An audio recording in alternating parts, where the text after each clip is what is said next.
This is Newsroom. Hello and welcome from Johannesburg, here in South Africa. I'm Evan Jansen. The show is live broadcast from our studios in Auckland Park. We're also streaming live on YouTube right now, where the whole show is always available on demand on our YouTube channel. Now, today we look at the case of a suspected serial killer that's preying on young women in Cape Town. We look at the rise of civil disobedience in our communities and the threat of xenophobia. And we close by looking at the call for land invasions here in South Africa. And then finally, there's a 100-megawatt solar energy plant that will be built outside of Kimberley in the Northern Cape. But first, let's get the day's news from Katrine Miller.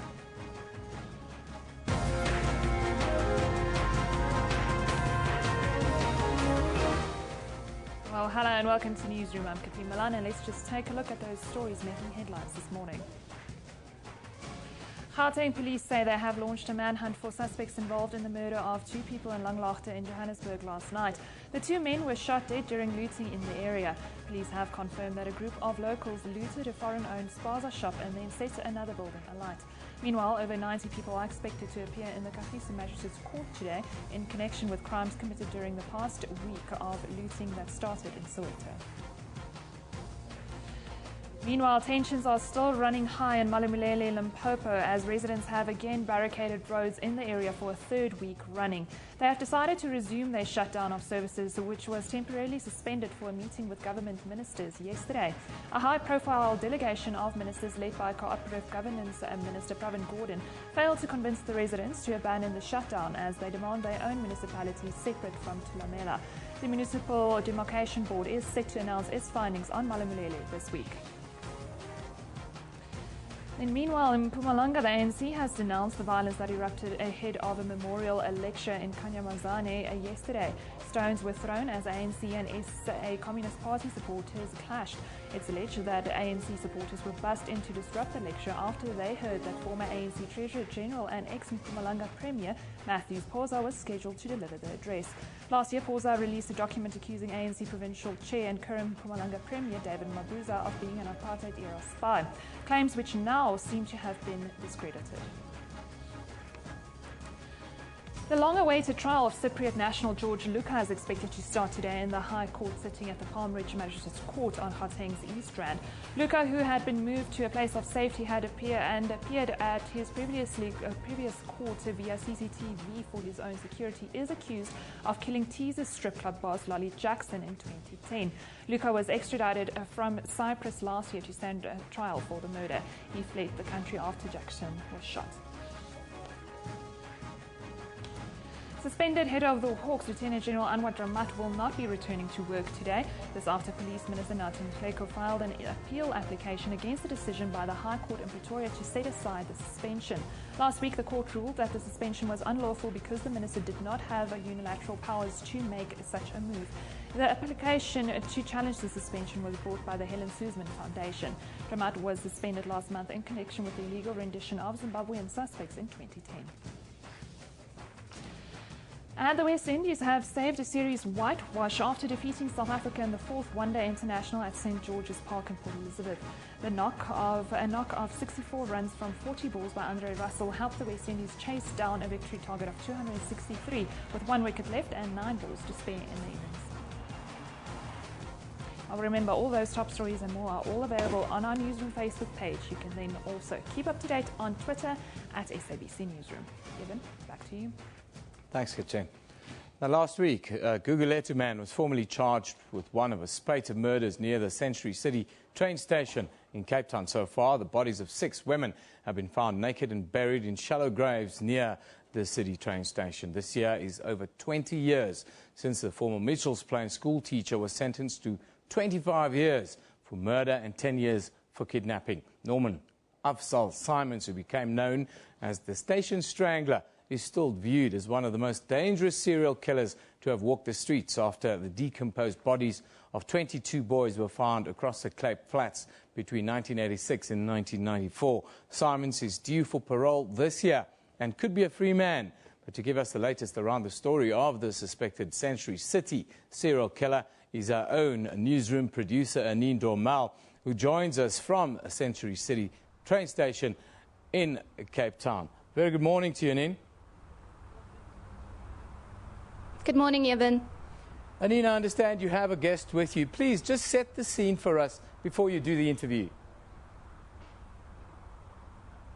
That's right, Eben. Well, like you've said, the Century City train station is right behind me. As you can see, the area I'm standing in is the open field next to the station that is quite close to the residential area here, which is Kensington. Now, right in front of me is where the 6 bodies were discovered. We know that the first body was found in February 2013, and the last body was discovered last year on December the 16th. I can tell you that after speaking to a few community members here, they really are concerned about the safety of this area. They say it has become a crime magnet. So not just have these bodies been found in shallow graves, but they really are concerned about people being hijacked here, commuters who travel right behind me to and from the train station every day, that they are in danger. And they have actually kind of tried to step up with safety measures here. And joining me today, I'm actually here with Bertram Bartlett, who is the chairperson of the Community Police Forum. So you can see that the community has stepped in to try and improve the situation here. Mr. Bartlett, thank you for joining us today. Thank you, Anin. What I want to just start with is that just tell us what are the concerns around this area, this open field for the community. Well, the major concern is the recent serial killer dumping of bodies here, and the safety is basically the communities moving over from the large mall opposite to the station, and we have really worked towards that and ensure the safety where the community is involved, so we can set up different forums in order to help and assist them, like the day watch and night watch, in order to assist them walking safely from the station to the various places they need to go to. Yes, and just tell us around the serial killer, is there fear amongst community members that this is a suspected serial killer operating in the area? Or we know someone has been arrested at this stage, but what are the other fears among the members in the community? Firstly, the person that was arrested is outside this area, which I was led to believe. We cannot divulge names for some reason. But the safety of the community or the concerns of them is basically the fact that it's been dumped here. Not one, more than one body was dumped here. But we need to know that the safety is first priority for this community. Therefore, the CPF have stepped up in order to get street patrols working in the area, and as well as the bodies that was found was brought from outside to this area. It was not people basically from Kensington as such. Yes, and we do see 1 or 2 police members here this morning actually. Do you believe authorities have done enough about the situation and the safety here? What I can say is that Kensington Police Station, the SABC, have come to the party. I won't say 100%, but at least they work towards it. You know, it's a large area, and we cannot expect them to be at each and every point. But they've worked close to the crime prevention officer in the area, is quite involved, and is working with CPFs and street committees in order to ensure that we can get a safe community, firstly, and to get a community involved with gang violence and to prevent those things happening in the area. And just lastly, what is your plea to the community? We know a lot of women have to travel here alone. Yeah, what I can advise a woman is to walk either in pairs of 2 or 3 and in groups of 3, and then to work together with the CPF and as well as people patrolling the area, not to give them any gripe or whatever, but to work with them in order to see that is happening. And we know that the CPF has worked together, and to the communities, the objective is basically to work together with SABC and to enhance that safety in the area where Kensington is concerned. So we ask the community to work together, stand together, and we always say enough is enough. Well, there you can see, Eben, the police are working with the community at this stage, and they are asking the community to stand up against the situation here. And then before I let you go, is there any news on this Gugulethu man, I understand, that's been arrested? Do we know anything any more of the police? There's also talk of a 7th body that's missing. Have you got any detail on that? Well, yeah, been actually talking to one of the forum's members this morning. Some of them are led to believe that this Gugulethu man could have been the security guard of a shopping centre on the other side of the station. Although police have not confirmed that at this stage, we know police aren't saying a lot as they are still busy with investigations. And that is why we also say that we're dealing here with a suspected serial killer. Because of the way these bodies have been found, it has led the media to believe that this might be the work of the serial killer, but also, again, police have not confirmed it at this stage. Then regarding the seventh body, or it's not really a body that has been found, it is believed that a woman who had gone missing at the beginning of the month could be the seventh victim of this suspected serial killer. Now, we know that this woman went missing a day before the suspect was arrested. And I did actually speak to the Western Cape Police yesterday, and they confirmed to me that they had not been looking for a seventh body just yet. And we can just think that's because they are still hoping for some of the community members to come forward with some information regarding this woman's whereabouts at this stage. Anine, thank you very much for that update on this story. That is Anine Dormel, who is our producer here on Newsroom. She's gone down to Cape Town especially to investigate this case. It's a case that has the entire community of Kensington, surround Century City, sitting up and taking notice. Now, just to recap, a Gugulethu man has been formally charged with one of a spate of murders near the Century City train station. The bodies of 6 women were found in a field along Acre Road over a period of 10 months. The 30-year-old appeared briefly in the Goodwood Magistrates Court last week, Thursday. The man has also been charged with the murder of a 20-year-old whose body was found along Acre Road near the train station on December 16. He will also face charges related to rape and 2 other charges of robbery in connection with 2 other incidents. The matter has been postponed now till the 24th of March. Police investigations are continuing to probe possible links to other murders in the area. Now, South Africa has 160 serial killers on record dating back to the 1950s. Patrick Godana is Sonke's government and media manager, and he joins us from our Sea Point studios now in Cape Town. Very good morning to you, Patrick. Thank you very much for joining us this morning. Thank you, and good morning to Eben, and good morning to the viewers out there. Patrick, somebody has now been formally charged. What is the reaction of the gender justice to this horrific series of events that's playing itself out there in Cape Town? Well, my brother and beautiful South Africans, we really are saddened about this spate of unnecessary killings towards our women and our sisters. And we are really saddened about this because it has become a kind of a norm that the life of a woman does not matter in this country. All the women, all the victims in this case have been black. Is that a contributing factor? Do you feel that this case would have been a higher profile if it was a different case? Well, I don't think the issue of color matters the most in this incident. It is very unfortunate that those black women were actually moving across to Century City so as to apply their own trade in terms of work. And in terms of race and color in this country, we know for the fact that issues of rape, violence against women knows no color, no boundaries. Tell us about the concerns that the community have. Are they confident that the police have a handle on this matter? And do the community kind of feel that the right person has been arrested in this case? Well, we respect the rule of law as disciplined members of Sonke and members of society. We have high hopes on the agents of organs of state in terms of bringing the culprit on book and get his day before court.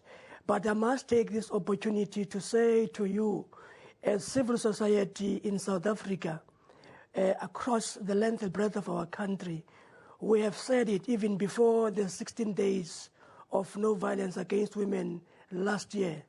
to the Minister Shabangu at the presidency that doing empty pledges without no clear, tangible plan to combat gender-based violence and all its forms, it's always empty. And we said even last year, when we moved across South Africa in various cities to mobilize and organize South Africans against gender-based violence, as against observing the so-called 16 days of no violence, to say as South Africans, we are really concerned that there is no clear political will from government to combat GBV. We are demanding a clear strategic plan to end gender-based violence, but also we want our government to take lead, and as community members and societies, we will actually support government in doing so. But also we want government to really fund that plan so that clear measures and clear timeframes and clear departments take their role in terms of combating gender-based violence in our country. It's a sad situation that every day in this country we are talking about a woman being raped, a child being killed. It's very, very sad. What do you and your organization believe are the underlying factors? Why are South Africa battling with this problem in particular? Well, we are no different from other countries of the world. The issues of masculinity, where men are socialized to believe that they are superior than women, and to an extent that men, they own women and their own children, in that they make them their own pawns. They can do anything that pleases them. That on its own has leveraged this rate of high level of violence in our country. But also we know for the fact that the levels of inequalities of our country, where our country is engulfed in poverty, plays another aspect in terms of exacerbating levels of violence. But also the non-political will and clear guidance from our own government to say enough is enough. You will remember, Eben, in the early 90s, HIV was seen to be a pandemic in this country, up until civil society led by Treatment Action Campaign took it up upon themselves to say enough is enough. We demand a clear national strategic plan to end HIV and AIDS in our country. And to date, we know how many people that are living with the virus HIV. We know how many people that are waiting for the treatment. We know how many people that are on treatment in our country, because we've got political commitment, and we've got a clear national strategic plan. But it is very sad when it comes to gender-based violence in our country. There is no clear direction from the top. And you will remember in this province, when Anine Boysen was raped and killed ultimately, our President Zuma, called upon the then minister to come up with the plan. Where is that plan? That plan is not here. Well, thank you very much for joining us today. That is Patrick Godana joining us live from Cape Town. We're talking about gender-based violence, the scourge of us in the wake of a serial killer that's been, well, attacking women in around the Kensington, Century City area for the last year and a bit. 6 women have been killed. They've found their bodies in shallow graves in the Cape. But here are some of your views tomorrow. Steve Covington says, going to leave the ANC tomorrow, hopefully without some cold or virus, and go back to the quiet and peaceful, beautiful Copper River Valley. I have no idea what this is about, Steve Cunningham. I have no idea what this tweet means, actually. Sinatemba Gayiza says, actions by my ANC and SAP members in Mpumalanga is criminal behavior. I wonder what it is that happened over the weekend when members of the SACP and the ANC in Mpumalanga had a real go at each other. Spar Rothschild says, the joy parties have when the opposition does something slightly wrong is always more than that of an approved credit. Hashtag the EFF ANC in the wake of the violence we saw there over the weekend. Turned Up says, those SACP chaps can really clap, young, says Turned Up. Yes, of course, we saw some pictures of the violence over the weekend. ANC, choose leaders not because you love them, but because you trust that they will do the work, lest you kill the ANC, says Stephen Ngobeni. Now, for our tweet of the day. This one is sent in by Bongile on, well, what is referred to of the xenophobic attacks. But are they really xenophobic attacks, or is it out-and-out criminality? It's a discussion we'll have a little bit later on our show. She says, hashtag Soweto attacks, if only they were attacking drug lords that sell nyaope, cocaine, heroin, and so forth to the young girls and boys in Soweto. Now, that's our viewer tweet of the day. Strikes right at the heart of it, because many of these young men were said to be, well, off their faces, really, on the likes of nyaope and other drugs. But it's easy to attack helpless, easy targets such as spaza shops. They say they take the airtime and other stuff out of it to go to drug lords and then buy the drugs. What are your views? What do you think of that kind of thing? Is that accurate even? If you are living in Soweto, give us your views at SABC Newsroom. We'd love to hear what you say on that topic. We'll talk about that and the wider issues around it a little bit later in our show. Let's now take a look at our front pages from around the globe. What's happening elsewhere in the world today? We start in Europe, where most of the front pages are reflecting on the Greek parliamentary elections. Thousands of Greeks took to the streets last night to celebrate the election victory of the left-wing Syriza party led by Alex Tsipras. He vowed to end Greece's austerity program, setting the stage for a showdown with the country's international creditors that could shake the entire Eurozone. Then, down under, the Australian shifts focus towards a global issue. Experts are calling on more drastic measures to be taken against cyber criminals. According to the paper, Australians are reporting 500 cyber crimes every week amid warnings. The experts are saying that the country is failing to keep pace with the high level of online attacks in that country. Now, before we go to an ad break, let's just take a look here at what is happening across the country. In Umtata Magistrates Court, a woman will appear for allegedly supplying a gun to two prisoners who tried to escape from the court there. Here in Johannesburg and in the High Court sitting in Palm Ridge, the trial of a man accused of shooting dead a motorcyclist in a high-profile road rage confrontation last year is due to resume today. And, of course, football is on everyone's mind. The Africa Cup of Nations, Congo take on Tunisia at 8 p.m. as Cape Verde battles it out against Zambia. Of course, our own Bafana, beloved Bafana, plays tomorrow in a match that they have to win, score some goals, and hopefully we'll get through if the other results go our way. Time for us to take a short little break. You're watching Newsroom here on SABC News.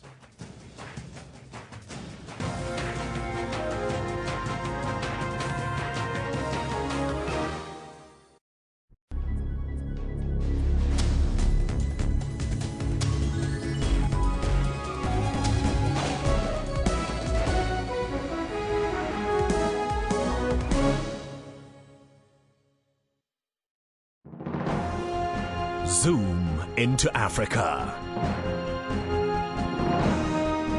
This is Algeria. The president is Mr. Abdelaziz Bouteflika. Algeria got independent from France on 3 July 1914. The population is more than 36 million people. One of the major languages spoken is Arabic. Monetary unit is dinar.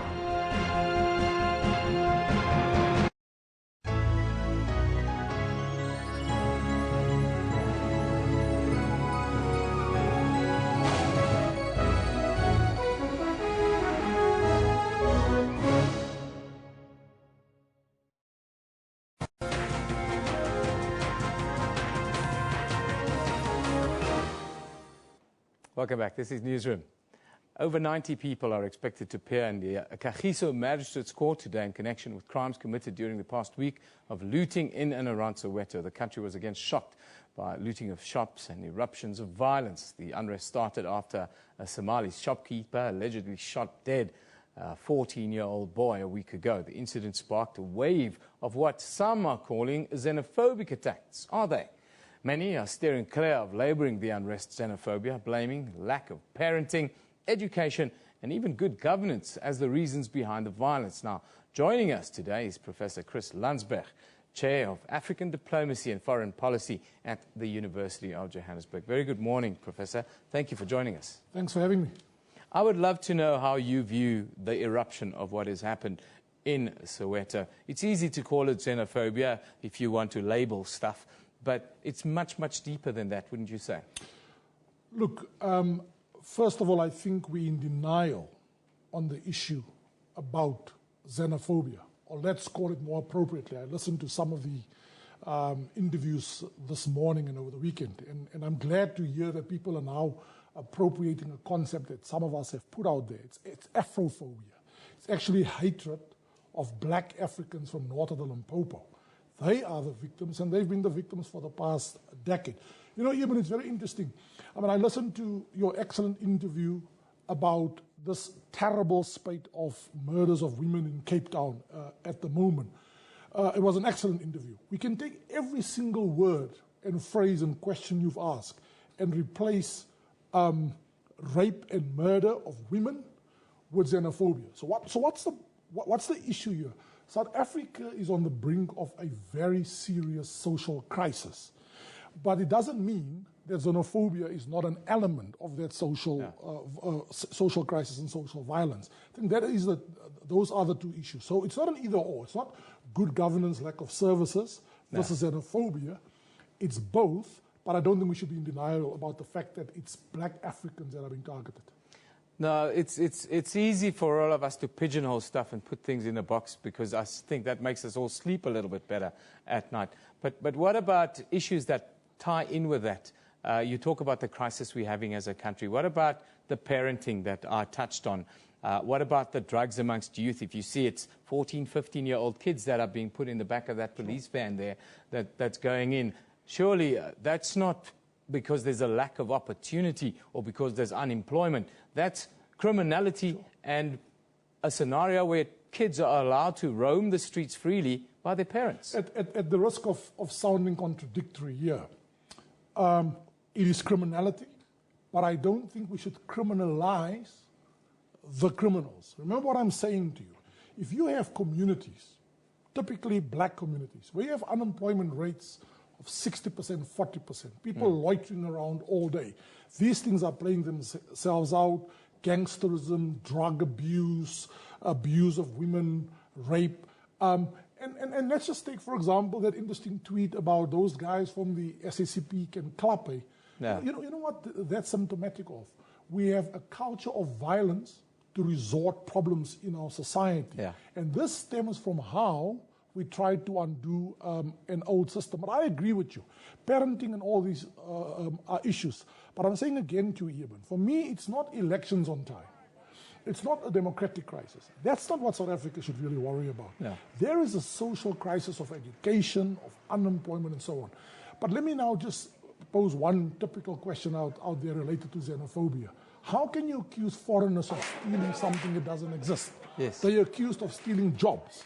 They're creating jobs and job opportunities in Soweto and elsewhere, yet they become the victims. You talk about this Afrophobia that's at the heart of the problem. How do we then come to terms with this as South Africa? Because it's something that we at some point have to collectively come to terms with and deal with. Because, as you say, we're reaching a tipping point. What I like about your question is that the collectivism. There are many issues we haven't dealt with in this country. Let me throw out something there that comes out from ironically, some African colleagues and friends of mine. They say they come from poorer African countries, but their societies are much more tranquil. I love Tanzania and I love going to Tanzania. I can tell you Tanzania doesn't experience the kind of social ills and violence that we, yet it's a much poorer country. Now, you know what they say? Not only is there a need for collective responsibility, but this entire society of ours needs to go for psychiatric treatment. We haven't dealt with our problems of the past. That's why there's this resort to violence. Let me just throw in another spin in the works here. Here is a country claiming to be a leader in Africa, or at least having some leadership aspirations in Africa. Yeah. If you can't point to a constituency in Africa to support your African aspirations, in fact, you are targeting people from other African countries. I want to make a dire prediction for you and say to you, it's only a matter of time that we might see a backlash against South Africans in other African countries for the way we treat their people in our own society. That was the question I wanted to ask you, but let me even go further back there and talk about you talk about the problem that we're having collectively. What about that sense of entitlement that always seemed to simmer here in South Africa, that we must get stuff because we are South Africa, we need to get X? Do we have that problem of entitlement, and is this part of that underlying mental problem that we have? Look, I mean, I certainly don't know how 49 million people think. So I don't know whether 49 million people suffer from a sense of entitlement. But what I can say to you, and again, let me borrow from that excellent interview you had earlier. The interview ended by saying, where is that grand plan that government spoke about during the 16 days of violence? I'm saying to you that it was an African report, the 2006 African peer review mechanism, which was so closely associated with the Mbeki government in South Africa, that warned in 2006, as it did in 2006, about the violence associated with the Kenya elections, that Kenya, which led to the current president facing an ICC indictment. But they warned about xenophobia in this country. You know what we chose to do? In part because it came from Africa. If it came from the United Nations Security Council or the World Bank and the IMF, maybe we would have listened a bit more. But we turned the blind eye. But I want to say to you, I can't speak for whether there's a sense of entitlement. What I can say to you, I don't think there's enough proactiveness on the part of government to admit that there's an Afrophobia problem, not caused by them, by the way. I mean, I'm still saying to you, I'm relating this thing that I know people can say to me, here's another man that blames everything on apartheid. I think apartheid has messed us up so much, Eben, that there was a hierarchy of races, okay? So one racist is the top. As long as you feel you're on top of somebody else, so in other words, as long as we blacks feel that we are better than other blacks, or who sometimes are lighter in pigmentation, but just because they wear a certain garment, we target them. And I just leave you with a sad anecdote. In a community that I lived for more than 10 years, a very popular community here in Johannesburg, it was very common to see police stop dark-skinned people who appear to be from West Africa on a Sunday morning, but they just don't stop white people. Have you heard of Chinese shops being targeted en masse? Chinese are also victims of crime, like we South Africans are victims of crime. Whites are victims of crime, just like all of us are victims of crime. But that there's a concerted attack against a community from north of the Limpopo, with Africa. That's a form not only of Afrophobia, but of self-hate. You hate yourself so much, it's so instilled in you, that you don't realize by attacking that black person, you're actually attacking your own persona. I think the collective thing we have to do is try and get therapy individually. Professor, thank you for joining us. We could carry on with this conversation for the rest of the show. Hopefully we will continue having discussions with you around these issues in the weeks and months to come, because I think you're right, we are reaching a tipping point, and it's something that we have to deal with collectively. It's not government, it's not the media, it's everybody that needs to try and get their heads around it, and hopefully we can take it into the family home. Sure. Thank you, Professor. Thank you very much. Professor Chris Landsberg, who is the Chair of African Diplomacy and Foreign Policy at the University of Johannesburg. Now, let's just take a quick look at some of your tweets. Remember, at SABC Newsroom is where you can contribute. There we have Chibuya Moape send us a lovely picture, and also black on black violence hurting our fellow brothers and sisters. When will we learn? Professor Landsberg this morning says, soon we will see Africa turn on South Africa if we don't arrest this problem. Our people need Jesus. They looted a shop owned by a Somali citizen. Lang laagte, xenophobia, says the picture on Twitter. There you see another. It's a scene that's playing out more and more here in South Africa. Embarrassed to call myself a South African. How soon we forgot what happened in 2008. Yes, in 2008 we had all those xenophobic killings. We are right on the verge of it. Unfortunately, we haven't seen the kinds of weaponry happen in these attacks, occasional shootings and so forth. Let's hope that we can arrest it now. Today's picture comes from ZA5. It's captioned, Fierce Josie Thunderstorms. What a wonderful picture. That is a lightning storm, massive storm, I can tell you. One of those lightning bolts nearly hit me off my couch last night. I had the shock of my life when my dog ran in and jumped on my lap after one of those bolts. Can tell you we had a massive storm there. Lovely picture. Let's take a look now at what's on Newsroom's Facebook page. There you can send us pictures, you can send us comments even there if you want. Now, a Somali shopkeeper is due back in the Protea Magistrates Court this morning in connection with the death of a Soweto teenager a week ago. That's what started all the tensions now. As tensions still running high in Malamulele, Limpopo, some development on the story is seeing some light as the Municipal Demarcation Board is set to announce its findings on Malamulele this week. Then you can also read more on the long-awaited trial of Cypriot national George Luca. Luca is accused of killing teaser strip club boss Lolly Jackson in May of 2010. You can find all of those stories and a whole lot more on our Newsroom Facebook page. You can also visit sabc.co.za/news, continue the conversation and look at all the other top stories from around the world. Time for us to take a short little break. This is Newsroom here on SABC News.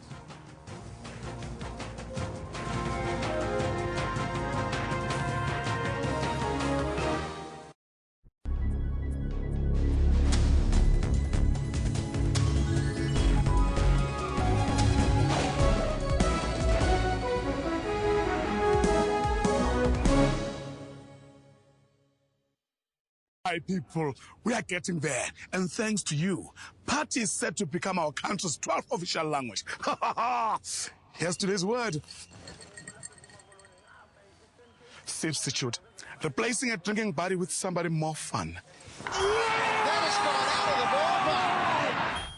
of the ballpark. That's more like it. Help make Pati South Africa's 12th official language. Sign the petition today. I've got a credit card.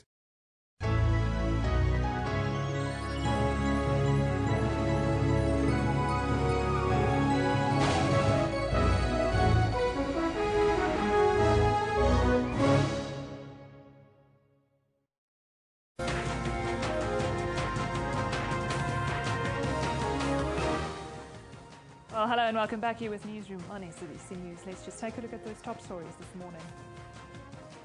Gauteng police say they have launched a manhunt for suspects involved in the murder of two people in Langlaagte in Johannesburg last night.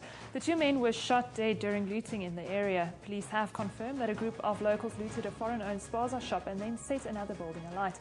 Meanwhile, over 90 people are expected to appear in the Kagiso Magistrates Court today in connection with crimes committed during the past week of looting that started in Soweto. Meanwhile, tensions are still running high in Malamulele, Limpopo, as residents have again barricaded roads in the area for a third week running. They have decided to resume their shutdown of services, which was temporarily suspended for meeting with government ministers yesterday. A high-profile delegation of ministers led by Cooperative Governance Minister Pravin Gordhan failed to convince the residents to abandon the shutdown as they demand their own municipality separate from Thulamela. The Municipal Demarcation Board is set to announce its findings on Malamulele this week. And the long-awaited trial of Cypriot national George Luca is expected to start today in the High Court sitting at the Palm Ridge Magistrates Court on the Gauteng's East Rand. Luca, who had been moved to a place of safety and appeared at his previous court via CCTV for his own security, is accused of killing teasers strip club boss Lolly Jackson in 2010. Luca was extradited from Cyprus last year to stand trial for the murder. He fled the country after Jackson was shot. I'll remember all those top stories and more are all available on our Newsroom Facebook page. You can then also keep up to date on Twitter at SABC Newsroom. Evan, back to you. Thank you. Now, Tshwane Mayor Kgotsentsho Ramokopa has made it clear that the city of Tshwane will no longer tolerate any person inciting land invasions. Last week, Ramokopa set the tone for 2015 by outlining the city of Tshwane's progress with spatial and land transformation. Among the revelations made were hits at the economic freedom fighters and their threat to invade vacant land. Ramokopa conceded that the global population explosion and migration phenomenon is impacting negative on governmental programs. According to the last census, Pretoria and its surroundings attract more than 10,000 new people every year. The mayor's spokesperson, Blessing Manale, joins us this morning from Pretoria. Very good morning to you, Mr. Manale. Thank you for joining us. Good morning. Can we start with the city's warning that it will no longer tolerate any person inciting land invasions? How do you manage that? Well, thank you very much. It's not the first warning we're making. We've always said that we will not tolerate any form of lawlessness in our city. But the situation, particularly in Mamelodi and in Soshanguve, has reached a stage where we are not even able to negotiate with some of these land grabbers, because it's now not just about land. It has become a concerted political campaign by the EFF to destabilize the city government, and that's why we're not mincing our words. And members of the South African Police Service and members of our Metro Police Land Invasion Unit are going to be brutal in dealing with both the perpetrators and the individual people that occupies these pieces of land. How do you respond then to someone like Julius Malema, who says that any steps taken to any of their members or any against land grabbers in this space will only chase them towards his party, the EFF? What do you say to that?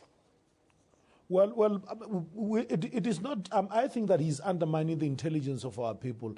The reality of the matter is that the EFF continues to bulldoze our people in Mamelodi into joining illegal land occupations. It happened this morning at around 2 o'clock when most major entrances in Mamelodi were blockaded. So people are not necessarily in their large numbers grabbing land.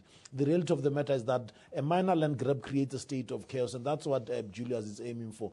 But we think that our options are running very, very, very low. We may actually have to interdict Mr. Malema himself from incitement, and if he continues to be contemptuous of court, then he must tell the whole South Africa whether that's how he wants to run his country, where court orders are disregarded because they come from Julius. It cannot be that. Tell us about the spatial development plan, because the city is growing exponentially every year. You're also talking about things like reducing informal settlements in and around the city by the end of the year. What does that plan look like?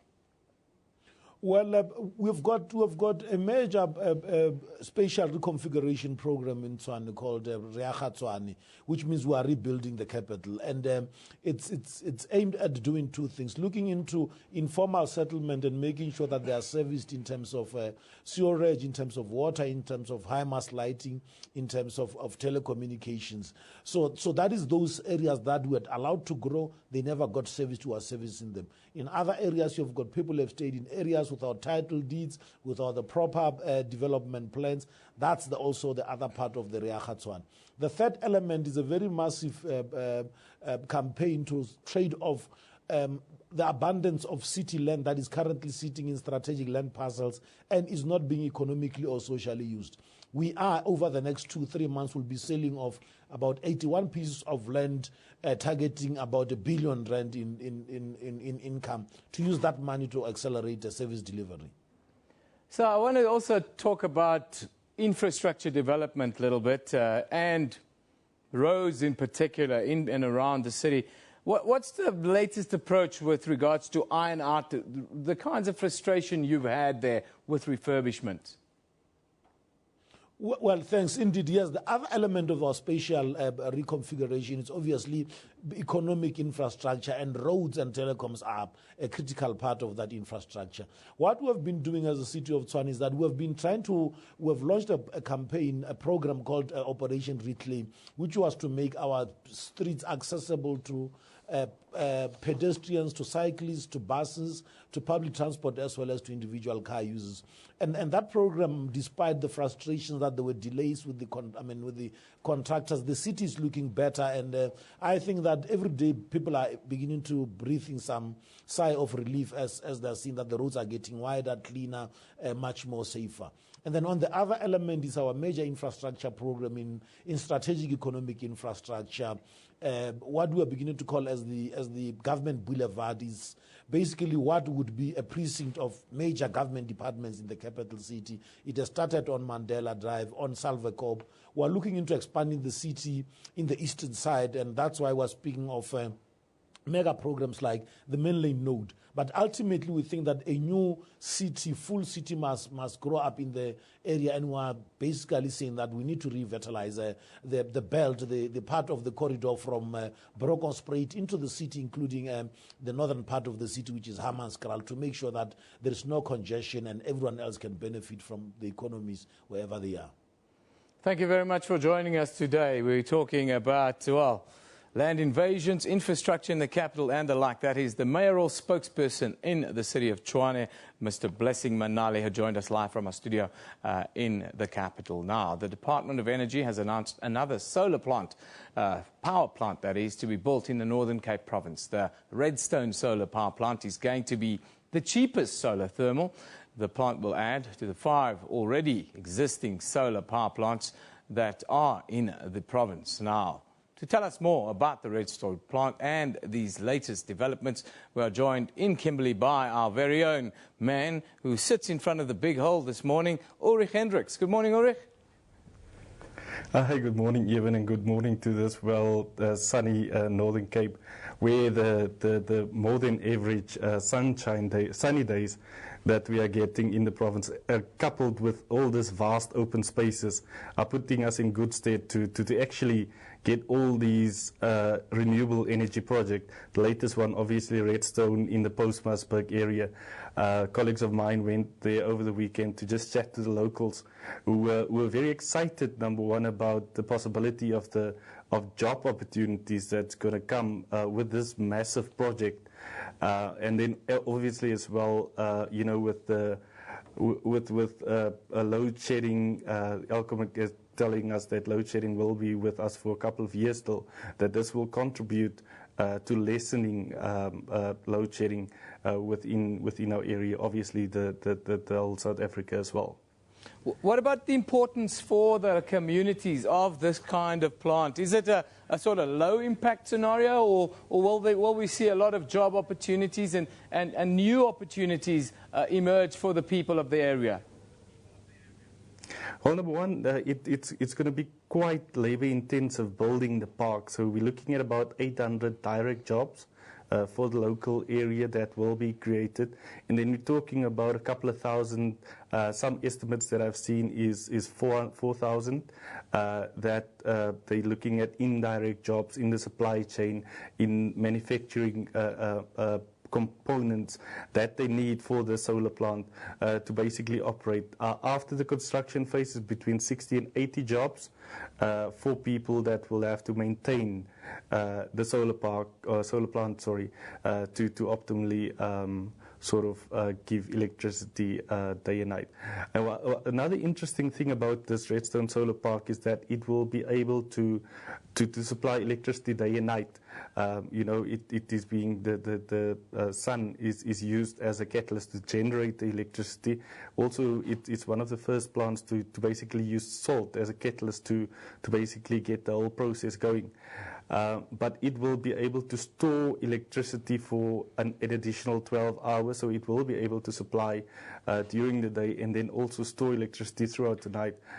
Then it will be able to give electricity to an estimated 200,000 South African homes.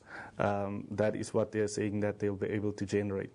The Northern Cape, like I said before, more than average amount of sunny days, vast open spaces. We're looking at the moment, we have about 4 or 5 projects that are in various stages of completion. We have a project in Uppington, we have a project in DR, we have a project close to the Pof other area, and as well close to the Ochrabis area. They are generating in excess of 600 megawatts of electricity, or will be able to generate those 600 megawatts of electricity.